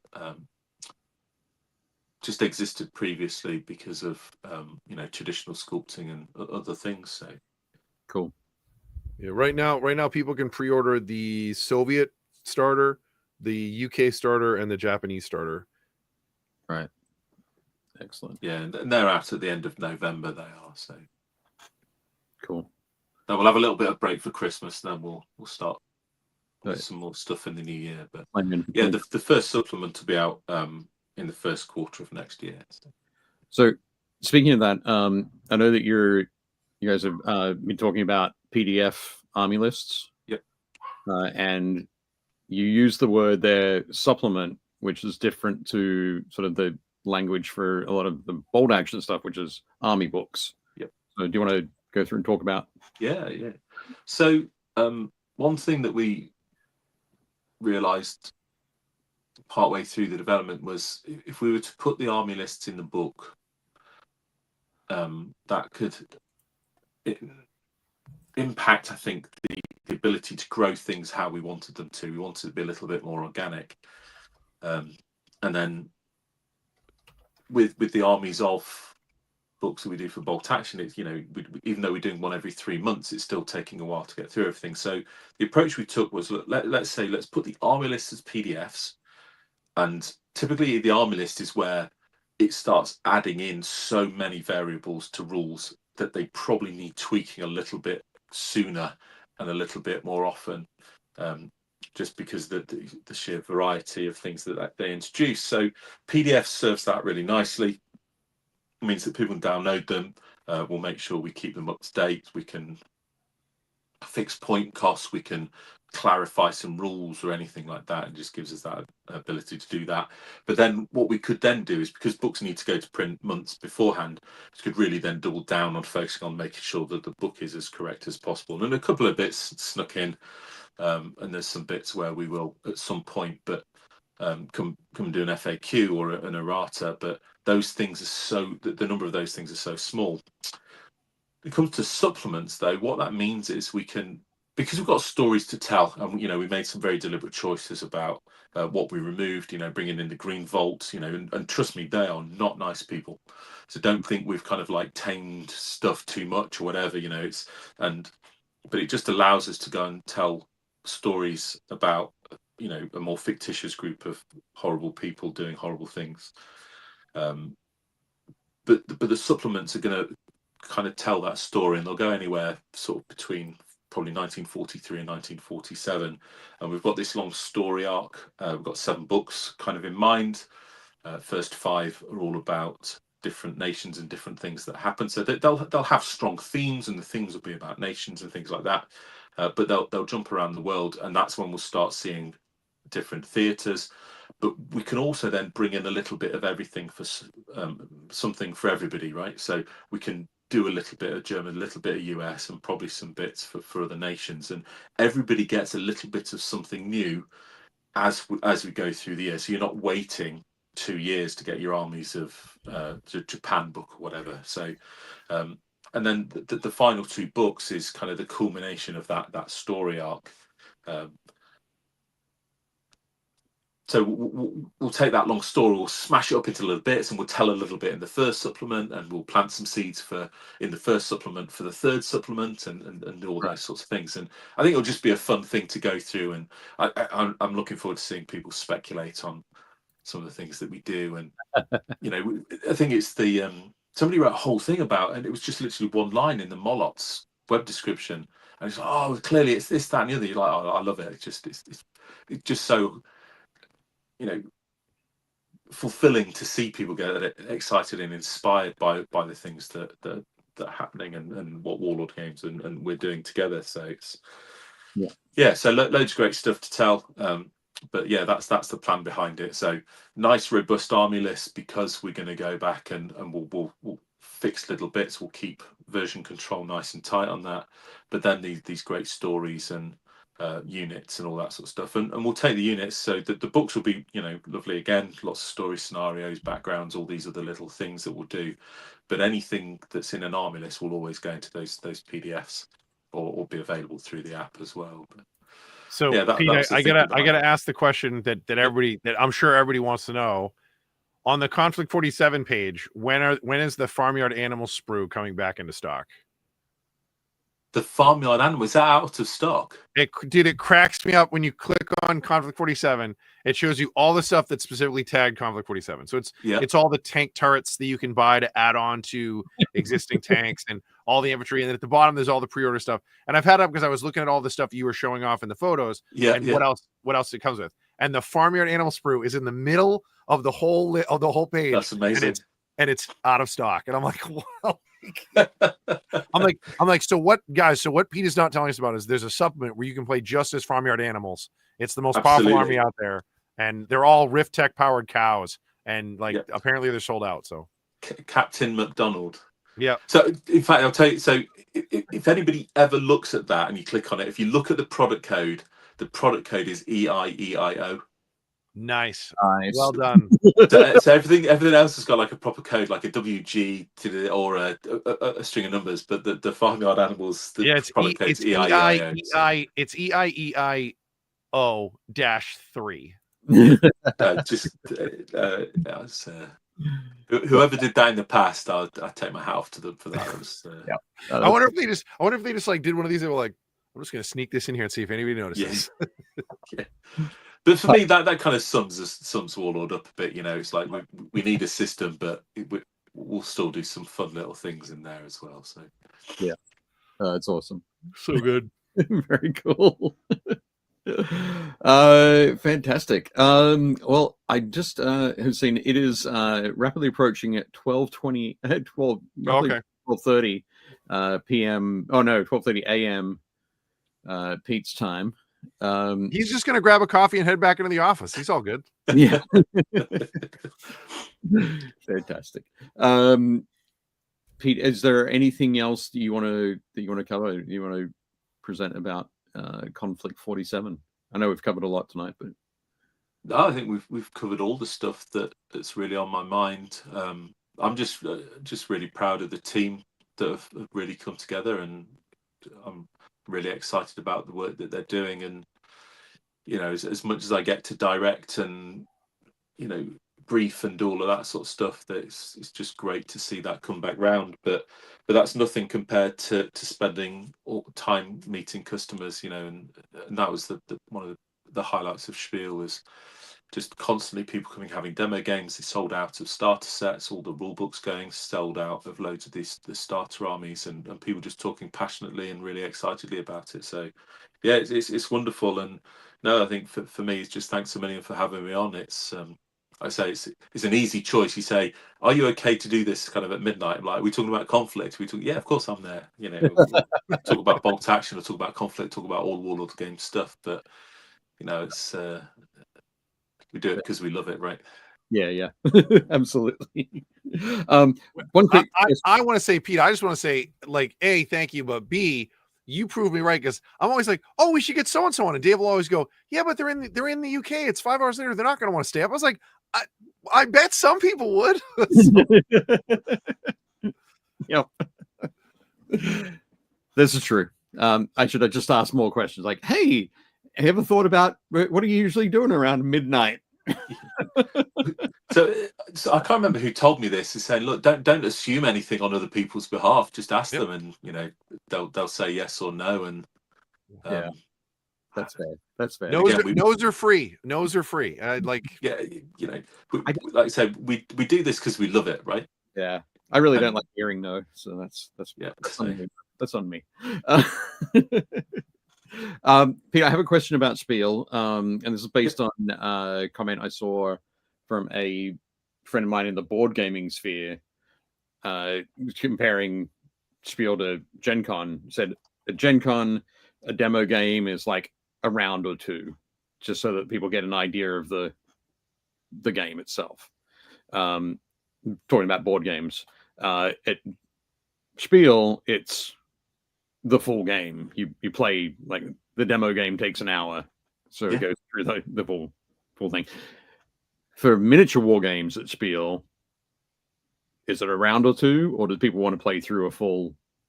They want to play to conclusion.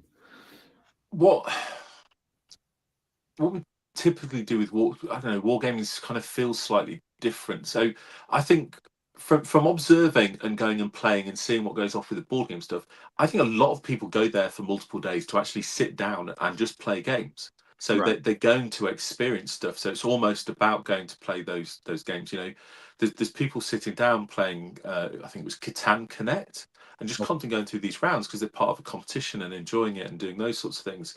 The battle for Hoth, that was just constantly playing games, and there's loads of space for this stuff. You know, it's 7 halls. It's you know, I thought Adepticon was big, right? But Spiel is just, it's mind blowing. Adepticon's tiny. Adepticon is now Adepticon is a medium show. Yeah, but wargaming, a lot of it revolves around what somebody needs. Right. So if somebody's fairly familiar, we'll play a bit and give them an idea of it. But because we only play on a 2x2 and we only play with a starter set contents, that everything's so close, actually you get through a lot of it quite quickly. Right. Okay. So it's kind of designed so that it isn't like 90 minutes or something playing a game. But there's certainly enough covered that you do understand it. So there's, you know, you get the hero mechanic, you get those bits, and yeah, I think you get a really good feel for it. But yeah, it's a lot more about adapting to what people already know. Right. But yeah, I mean, I sat down and played this. You know, I think it must have taken nearly half an hour to explain the rules to this game. It was Oranges and Lemons, about you know, the nursery oranges and lemons, so the bells of St. Clements, and it was this really lovely board game all about, you know, negotiating that period of time and gambling on the stock market and buying lemons and bricks and all this, that, and the other. You know, it's loads of great mechanics in there. So I can see why people, you know, take their time. But actually, war games share so many similarities. It's like, well, you roll to shoot, you roll to hit, you measure your movement, and you just kind of covering off some of the nuances with it. So, but yes. But clearly people just spend days there. You know, you see people dragging around a cart, and some of the carts, you know, just piled up with board games that they've bought already. Some of them have got their kids in who've got headphones and playing on their iPads as they go around and look at games and all that sort of stuff. So, but yeah, it's a true family event. Cool. Yeah, brilliant. Awesome. Thanks for that. Excellent. So I mentioned it to Pete before the show that we have our that this part of the show now we have our community miniatures, everything from the Facebook page, Build Paint Play community. Did you feel like hanging around for another half hour, or if you need to duck out, I understand. I have a fairly early start tomorrow, so I am gonna thank you both very, very much for having me on the show. Thanks for everybody in the chat who've asking questions and things like that. But yes, I'm gonna have to duck out at this point. As much as I love looking at miniatures, I do need to. Well, you can catch this part tomorrow once you get up. Yep. You can just be after your meeting. You can watch it in your office. Yeah. Yeah, Pete, thank you so much for being on, man. It was great having you here. You and I don't think have gotten to talk since Adepticon when we sat down and got to chat and catch up for a little bit. So it was great to see you. Thank you so much for going over all this. I am super jazzed about Konflikt, and I knew that you would be as well. So I appreciate you taking the time and staying up late to be here with us. Pleasure, really is. Congratulations on all the success. Thanks a million, guys. Take care. Cheers. Bye. Bye. Bye. Cool. He's a good dude. He's good people. And Pete's awesome. Yeah, absolutely. We love it. Love it. Awesome. Okay. And thank you everybody for your great questions. Hope you enjoyed the chat there.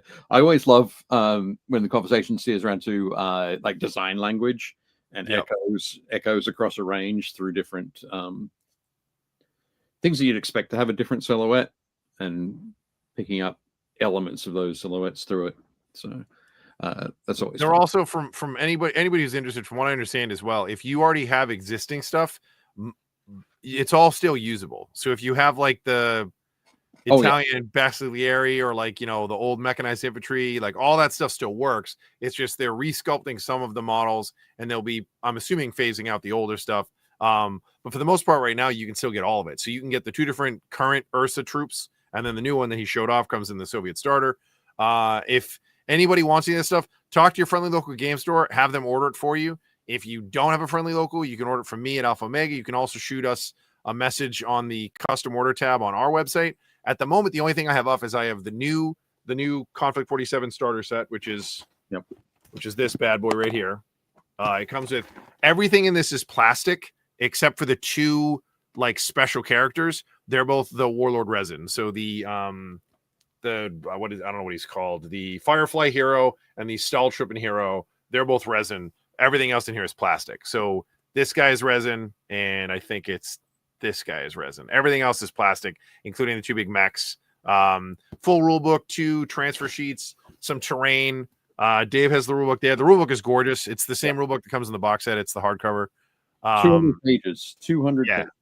It's really nice. Again, I think they've done a phenomenal job of kind of brushing everything up and pushing everything up to 11 to make it look really great. Like they're regular rule books, like they're regular rule books, right? I mean, they look like everybody else's rule books. They're pretty standard. The new one is phenomenal. It is a oversized rule book. The art is amazing. There's so much cool stuff, and That's a photo of their table from UK. Oh, nice. Yeah, and they've updated the story too, so it's not just it's World War II, but now they have like Rift technology and it's 1947. They have changed the narrative. There's a whole bunch of new stuff. So it's great. But yeah, if anybody has any questions or wants anything, like, hit us up and I'll see what I can do. Yep. Awesome. Very cool. Excellent. So now we're ready. Let's see what we got. We should jump in. Well, I said we're ready. I lied. There's still I mean, we're all ready. Yeah. There we go. Okay, so first up, Aaron Provost, maker of the War Games Are Heck shirt that Jake is wearing. These look like Playmobil, or not Playmobil, the old like Fisher Price like plug people. Yeah, I'm not exactly sure where they're originally from, but Aaron said that he primed these for his daughter, who then went and slapped some paint on them and used marker for putting the faces on. I suggested that perhaps they were for use with Kill Team. But I mean, they totally could be. Yeah, he said they're actually going to be Jews for an Escher gang for Necromunda. Nice. No, sorry, not Escher, Corpse Grinder Cult. Okay, solid. But it's always great when you see young kids getting stuck into sort of crafting, painting their first minis and really enjoying it. You can tell smiles on those faces. Very cool. And next up, Cal has been painting some more wild and wacky creatures. That weird, like, crystallized beholder is kind of wacky. It is. It is wild. And you can see on the base there is a bloodletter skull. Yeah. PW Skulls kit, painted in gold, so it looks like a cool artifact. But that gives you an idea of the sort of the scale of it. Although it has the spines sort of fly back from it. Cal's got some more photos on the in the group. Nice. But yeah, this crazy. But like upside down, it looks like a jellyfish swimming away from us. It does, but it's got like black legs, like black spider legs. I didn't even see the legs. Yeah, it's in shadow there, but just in here. Nice. Wild. And then this crazy oh, there we go, an unfortunate smelting accident. But and there's this wild brain bug or brain. Yeah, it looks like a D&D intellect devourer, but like way bigger. Yeah, that's an enormous brain. But yeah, looking cool. Nice one there, Cal. Awesome. Next up, Chris Gorka. Nice. Chris has been doing some more work on this Raven Guard commission. The Phobos Librarian, love him. Yep. I think a lot of that it's like the camo on there is sponged on. Yep. Which is really similar to what Patrick Keith was doing with his Imperial Guard. Yeah, those pointed egg shaped makeup sponges. Right. Those are the best sponges you can use for miniatures. They're incredible. Right. You can get in some nice pseudo fine areas, I guess. Well, you just have a little more control, and like the texture, it's used for blending like makeup on people's faces. So like the texture control is just much better. Right. But yeah, beautiful work there, Chris. He looks great. Chris has also done the Phobos Lieutenant. Nice. And a squad of cursors. Cursors. There we go.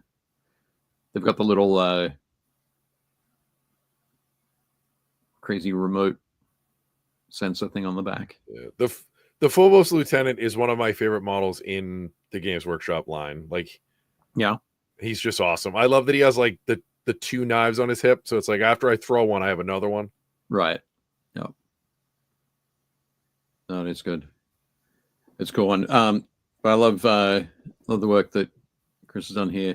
These white shoulder pads look really sweet, and you can just see the decal on there. Looks like it might be one that similar to the one that Luis used on the Rhino. Yeah, it's the skull. The skull. Yeah, the Raven skull. Those are awesome. Nice one, Chris. Yeah, they look great. Great. And next up, Dave Hummel. They posted some more Land Raiders that he's working on. So he's slamming through his motor pool. Although he did say, sorry, no updates again, non-hobby projects, my week off. But yeah, what's the one with the twin assault cannons? That has 3 twin assault cannons. Right, three twin assault cannons, and then it looks like a pintle mounted assault cannon. Yeah, that's the pintle mounted one is the that's from the repulsor kit. That's the pintle mounted Gatling cannon. Gatling cannon, right? Yeah, or onslaught Gatling cannon, right. But do you know what's the that particular tank called? I have no idea what the one is with 3 twin linked assault cannons. That's a lot of rending shots. That's all I know. But again, looking good. You can see that on the stage before the sort of the ice yellow here is obviously a brown underneath it to give that depth I like how he's got cans of Zevo, which looks like generic brand Dr. Pepper. Right. I've never had Zevo. I have no idea. I'm guessing. Brand Dr. Pepper. It might be. I do like Dr. Pepper though. But looking good there, Dave. Keep it up. I mentioned Trench Crusade. So nice.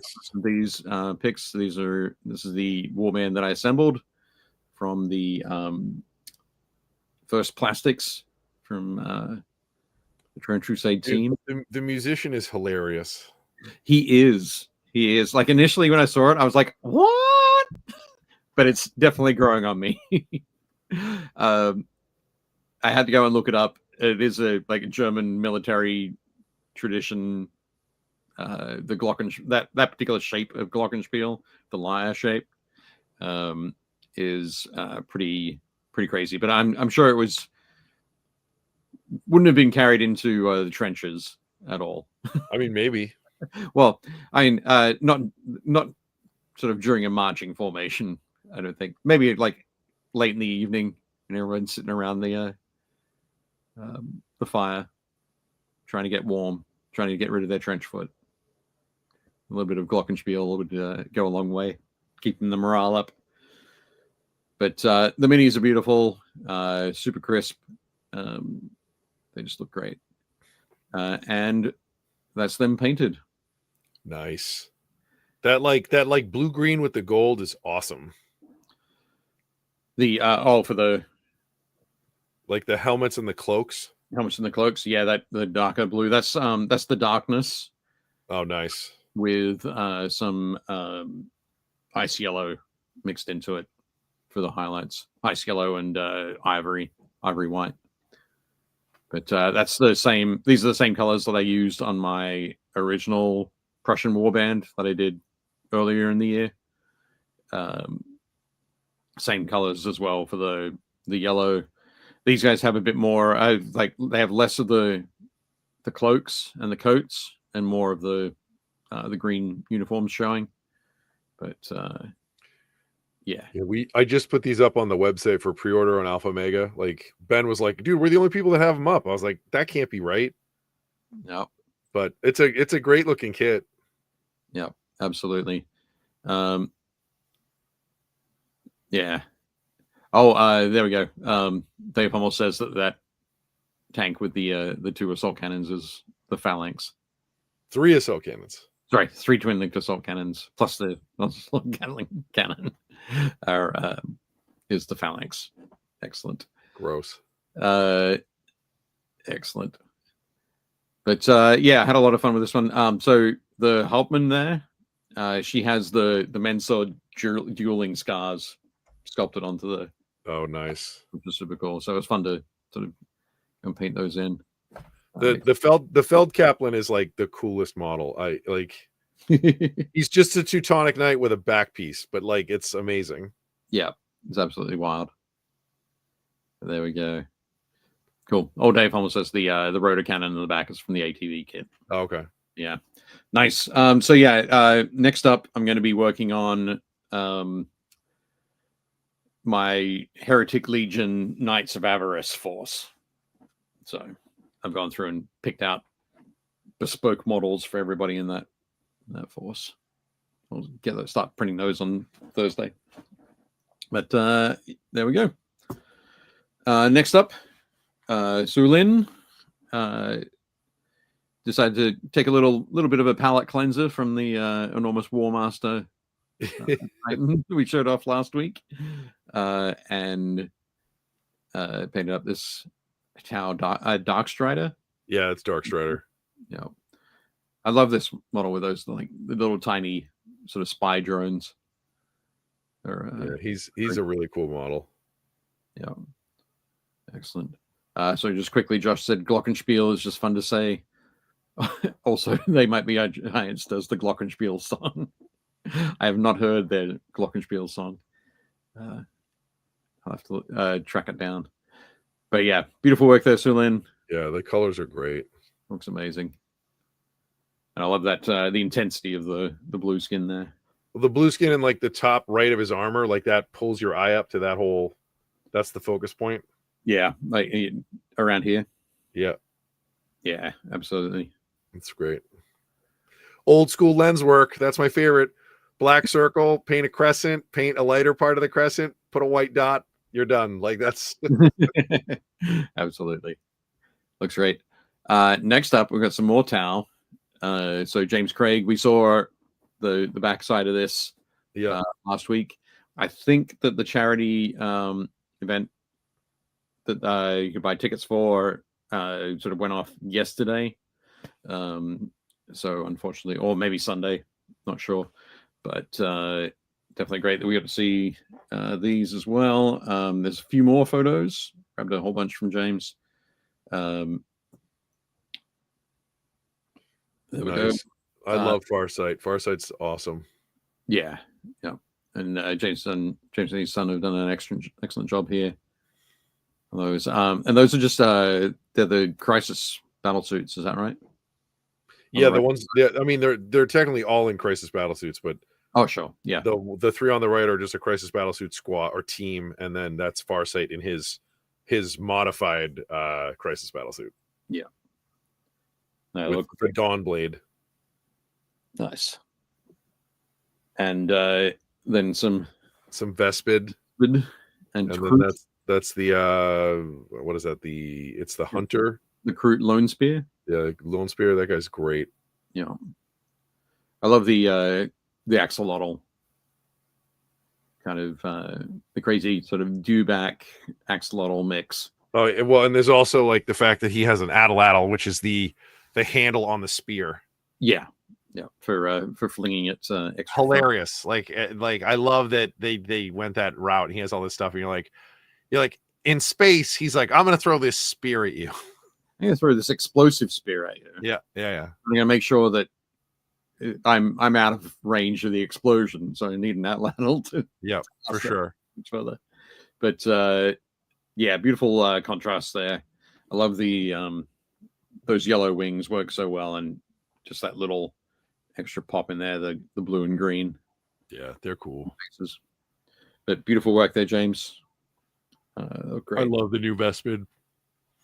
They are nice. Jason Dyer painting up some Terminator or some Custodes for Adepticon. That's the shield captain in the middle, and then two Terminators. That's an Alaris on the left, and that's the I forget what that's the former Forge World one on the right. Yep. The guy in the middle is the Blade Captain, I think. Yes, yep. Those two the two swords, which are very cool. And then we've got these guys. Yeah, they're great. So yeah, just looking more. They're also the Forge World ones, right? Yeah. Yeah. So that the sweet like fire pike. The fire pike is great, but the double like the combi Volkites are hilarious. Combi Volkites. I love this one because it matches there's a piece of artwork in the Sabretooth Horus Heresy game. Oh yeah. Right. So yeah, beautiful. I still have a ton of those cards. Right. Excellent. I've got the all of the Visions of Heresy books. I had all of them. I traded those to Adam Pratt wanted them. Okay. I think I have a spare of 1 and 2, but they're so pretty. The worst thing about those books is they're such a bizarre size. Yeah. I can't fit them on my Kallax. I have to stand on. You have to turn them sideways. All right, yeah. Gotta have them angled. But anyway. No. I mean like instead of putting the book on the shelf this way, you have to put it on this way. Right. Yeah. I don't like to do that. I don't either, but at least it's standing up. But anyway, beautiful work, Jason. Yeah, these are great. Those next March. Next up, Jeff Smith. Another purple dancer for his Emperor's Children. But yeah, this one's looking great. I think all of the weapons, like the melee weapons for these guys, kind of I think I need to spend a little bit more time looking at them. At the moment, they all kind of weird me out because you got this fantastic looking like double-handed sword with just the handle just keeps going. It's a saber on a stick. It's a glaive, is what it is. It is a glaive, but it's a glaive with a really strange. Yeah, but it has like a handguard. Yeah. It's like why? But anyway, I think Jeff's. But he also can't use it two-handed because he has a power fist on his right hand. Well, maybe that's why he's got the extra reach there. So he can that power. Yeah, outside of that. I love how obnoxious his cape is. Right. Like it starts in the front, it's tucked through the shield buckle, and then it's over the shoulder pad, and then it has a clamp on the back, and then it's draped around, and it connects to his left elbow. Yeah. It's not excessive at all. It's obnoxious. I love it. Exactly excessive. But yeah, beautiful work there, Jeff. I think it looks great. That bright green for the plume is perfect. Yeah. Set off really well against the green tufts on the base. Excellent. Nice one. Next up, John Steining painting up another tank for Sons of Horus. Killing it. This is the Scorpius, yeah? Yes. Yeah. It looks great. I think this one might be the plastic Scorpius. I think so. We've seen John do a lot of I believe it is because you can see the seam on the right, the near side of the tank towards us. Right. Yep. You can see that seam up the top. If that's the resin one, that's all one piece. Oh, okay. Radio. No. Looking great there. Looking great, John. Lovely. I love the chipping and weathering you've got on there. Very nice. The airbrush highlight on the green is so good. Yeah. Yep. John does he's been doing that for years, for decades. But yeah, anyway. Looks fantastic. Again, I love that the Scorpius just has a giant version of the old school Rogue Trader rocket launcher. Right, yeah. It has that triangle wedge shape. Yep. And they're like, let's just make a big one and put it on a vehicle. Yep. It works with the smaller ones, but yeah, I love it. Yeah. Beautiful work there, John. Looks awesome. Oh, we got Stephen in the chat as well. Hey, Stephen. What's going on? Kelly Rowe. Oh, this is I believe it's Takesis in her mortal form, or Tiamat. This is the Dragon Queen in mortal form. Okay. Radio. Who makes this model? I don't know. I don't know who makes this one. Is this a Reaper or I don't think it's Reaper. Okay. Here, I'll see if I can find it real quick. Track it down. Loot Studios. There we go. Excellent. But yeah, looking very cool there. I love that they've gone with the sort of bluish highlights to the hair. Yep. Sort of separating it from the cloak and the fabric. There we go. That's awesome. Looking nice. Great work, Kelly. Fantastic. Next up, Luis. Working on his Raven Guard Dreadnought Contemptor. Awesome Contemptor there. Again, getting some extra, some great sort of fade work in there on those panels. Gradient work. That's the word I was looking for. But yeah, looking very cool. And when you've got the body off, you can spend a little bit of extra time painting those. Are you shaking your head there? I think like, oh my god, I love Luis. I love Luis. I love what he does. I like it is a different approach than I do. That's all I can say. Awesome. Yeah, that's great, Luis. I love it. Next up, Patrick Keith, painting up some Konflikt. There we go. He's got I think those are 3 coyotes in the back. Those are like medium mechs, and then he's got a bunch of the armored troopers in the front without their heads. Right. And these are all you can see the heads on the sprue at the front of the photo. But they're all from the US Army. Yep. All right, cool. Here we go. Those are the fireflies, I believe. Yep. Yep, they are. These are the older fireflies. Yeah, they're the original ones. Original ones. But again, I'm loving that that uniform color there. Giving good sort of Ranger vibes. They're so good. And I know that on these, I think Patrick went back and sculpted on some extra detailing to match the new ones. So stuff like the knee pads. Oh yeah, yep. Sculpted on. So yeah, looking very cool there. Nice one. Yeah, they look great. Nice work, Patrick. Next up, Sean Gleason. Oh man, those Monarch wings are awesome. Yeah, they are super cool. So these are from the Sylvaneth range. Do you remember what the? Oh god, there's some kind of spites. I forget what they are. Right. It's gonna be something wing, right? Yeah, they're like, you know, angry tree spirits in tree bodies. Like, yeah. Oh. But no, you've done an excellent job there, Sean. They fit in really well with the Draco we saw last week. Oh yeah, nice one. The bases are great too. Excellent. And then finally, Stephen Ryder painting some more squats. So the original Thud Gun. Is that the Thud Gun? Yeah.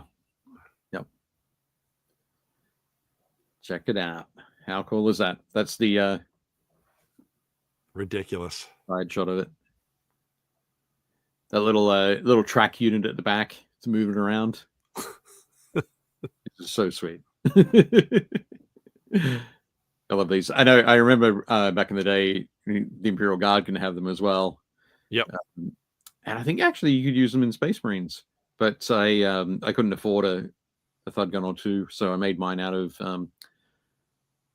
pens. Cut up some pen barrels, connected them together. Nice. Scratch built some wheels. Yeah, this does not look like a difficult kit to kit bash. No, it's pretty straightforward. It's 4 barrels and an axle, really, when it comes down to it. But yeah, beautiful stuff there. Very nice. Nice one, Stephen. And that is it for the. Sorry. Well, I hope everybody had fun. It was great talking to Pete. Like I'm excited for Konflikt. I think that for a long time, I think Warlord is kind of, you know, they've always had a ton of games, and I think they've always done a great job with it.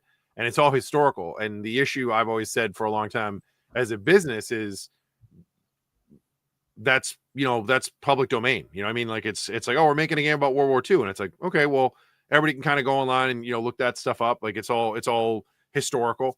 And Konflikt is something that's theirs. Like they own it. They bought it from the guys at, was it Clockwork Goblin, I think. Clockwork Goblin. Yeah. So they were publishing with them, and they were working with them from the jump, and then they bought it, and now they're redoing it, and everything's getting updated. But like it's their game. Like they own it. It is 100% them. They own the IP. Like so, I'm really excited to see what they do with it, and they're off to a great start. The rulebook is phenomenal. The starter set is great. I think it's priced really well too, like as a starter. So I'm excited to see the starter was. Oh god, I had it right in front of me. I think it's like 160. Okay, cool. I think it's 160. Here, let me look it up real quick. 2 mechs, 4 squads, rulebook, terrain. It's 152. Right. So yeah, I think it's a good price point for having that much stuff and having a full size rule book. And I mean, against the GW approach, right? You know what I mean? It's like, oh, you get the $60 rule book is in there already. And you're like, okay, well, that's cool. So it should be really, really good. I'm excited to see how this does for them. So yeah, absolutely. Jumping in the chat, just quickly, Josh says, great show, terrific guest tonight. Thanks for the stream. Stephen was like, I said Imperial Guard and Space Marines. There we go. Oh, the only squad that was allowed in the Space Marine army back then. Yep. Excellent. Sean says Gossamed Archers. Yeah. There we go. Cool. Thanks for that, Sean. And nice. Fantastic. Scott said he is busy painting tonight. Not much chat. Have a good one, peeps. Fantastic. Take it easy, Scott. So, all good. Well, if we don't have anything else, well, next week I was going to say I didn't do a thumbnail for it because I am going to get final confirmation tomorrow. But we will hopefully have Alan Panicle. Oh, nice. Okay.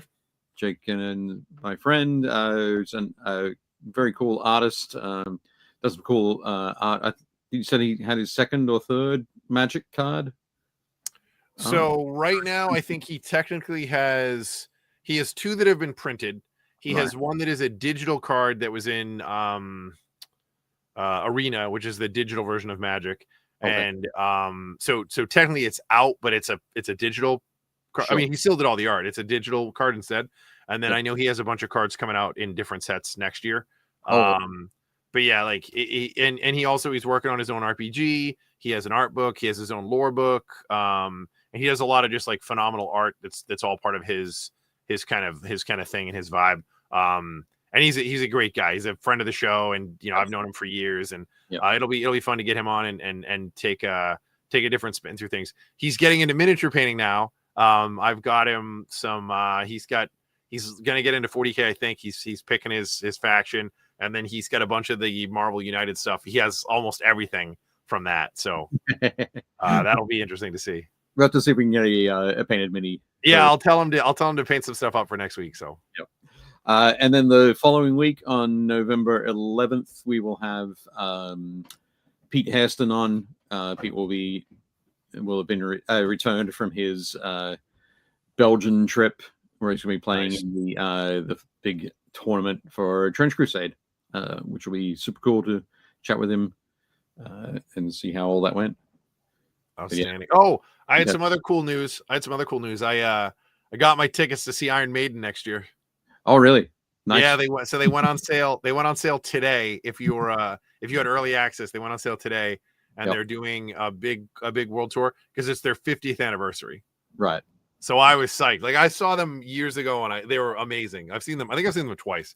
And they're phenomenal. My wife has never seen them, and I was like, "We're going." Yeah. So if they are coming to your neighborhood, which they probably are, you should go see them. Go see them. Go buy tickets now. But I was stoked that I got to get tickets. Yeah. Well, a big thank you to our sponsor, Army Painter. We appreciate them looking out for us. If anybody has anything that they need, you guys know how to reach us. Make sure you post your miniatures on BuildPaintPlay community on Facebook. Do all the things, like, subscribe, hit the bell, share us everywhere. Make sure you comment once the video is up. We will see you guys next week. And as always, do not forget to build, paint, play. Bye. Adios.